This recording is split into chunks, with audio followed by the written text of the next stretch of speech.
Olá, hoje vamos mergulhar no capítulo 11 de Gênesis. A nossa fonte é a tradução Almeida revisada e atualizada. Vamos focar em duas partes principais: a história da Torre de Babel, que muita gente conhece, e depois a genealogia que nos leva até Abrão. O objetivo é tentar entender os pontos centrais, né? Como a narrativa se move do geral para o específico. Então tudo começa com uma imagem forte, a humanidade toda junta falando uma língua só. Exato. E é interessante como o texto já prepara o terreno, mostrando essa unidade inicial quase como um ponto de partida para a diversidade que virá. Vamos analisar como essa transição acontece e como uma linhagem específica é destacada logo depois da dispersão. Certo. Nos primeiros versículos, então, a gente vê essa humanidade unida. Eles migram do Oriente, chegam na planície de Sinar, ali na Mesopotâmia, e decidem construir uma cidade e uma torre. Uma torre bem alta, né? Cujo topo chegue até aos céus.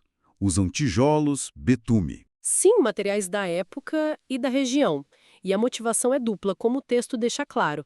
Querem fazer célebre o nome, ou seja, ganhar fama, e também evitar se espalhar pela terra, centralizar-se. Fama e unidade forçada, talvez. Pode ser visto assim, é um projeto de autoafirmação, né? E note a tecnologia, tijolos cozidos, betume, era avançado para a época ali na Mesopotâmia. Talvez um certo orgulho nisso também. O texto parece apresentar isso como algo que chama a atenção divina. E chama mesmo. Aí vem a intervenção. Versículos 5 a 8. O Senhor desce para ver. E a percepção divina é interessante.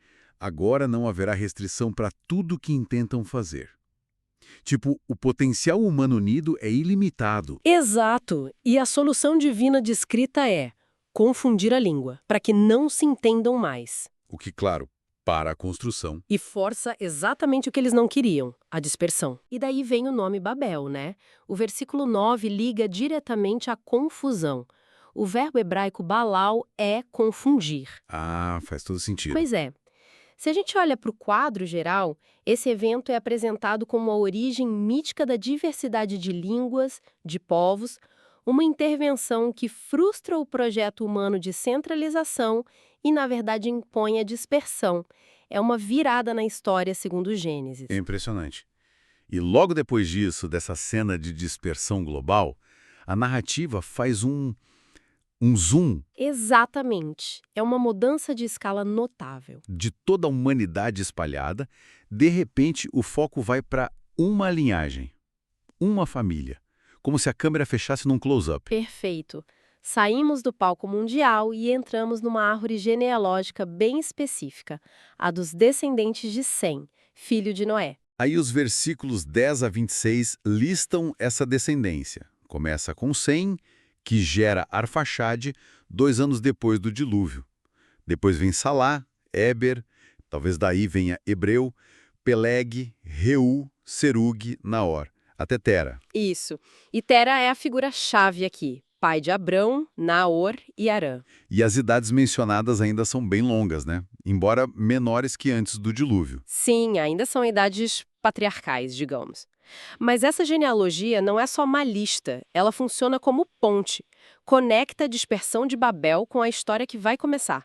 Tem até o nome Peleg, que em hebraico se relaciona com divisão. O texto parece amarrar essas pontas. Interessante isso. E não são só nomes, os versículos 27 a 30 dão detalhes importantes sobre a família de Tera. Sim, aí a gente descobre que Arã, um dos filhos, morre antes do pai, lá em Ur dos Caldeus, a terra natal deles, e que Abrão casa com Sarai.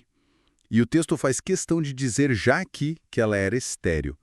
Por que será? Exatamente. Essa informação tão cedo cria uma tensão, contrapõe o gerou da genealogia e já lança a base para toda a questão da promessa de descendência que vai ser central para Abrão e Sarai. É um detalhe crucial. Verdade.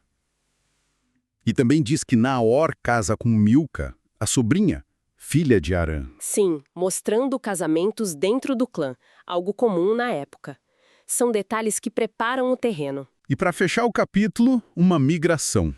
Versículos 31 e 32. Tera pega a família, Abrão, Ló, que é neto dele, filho de Arã, e Sarai, e sai de Ur dos Caldeus.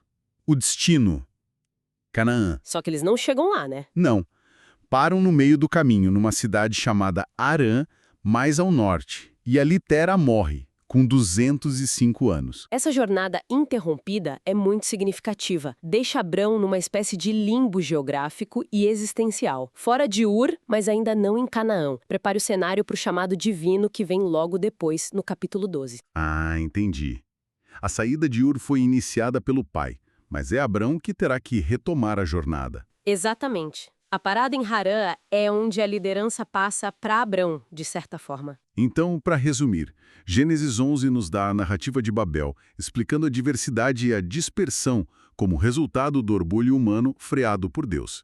E logo em seguida, um foco total na linhagem de Sem até Abrão, detalhando a família e essa primeira etapa da migração de Ur até Harã. Perfeito. E isso nos deixa com uma questão interessante para pensar, não é? Como essa estrutura narrativa que salta do universal, da dispersão de todos, para o particularíssimo, para uma única família, como isso prepara o leitor? Qual o impacto dessa mudança brusca de escala na forma como a gente vai entender os temas de eleição, de promessa, de aliança, que vão dominar as histórias seguintes, focadas justamente nessa família? Fica aí a reflexão sobre essa escolha narrativa e suas consequências para o restante do livro.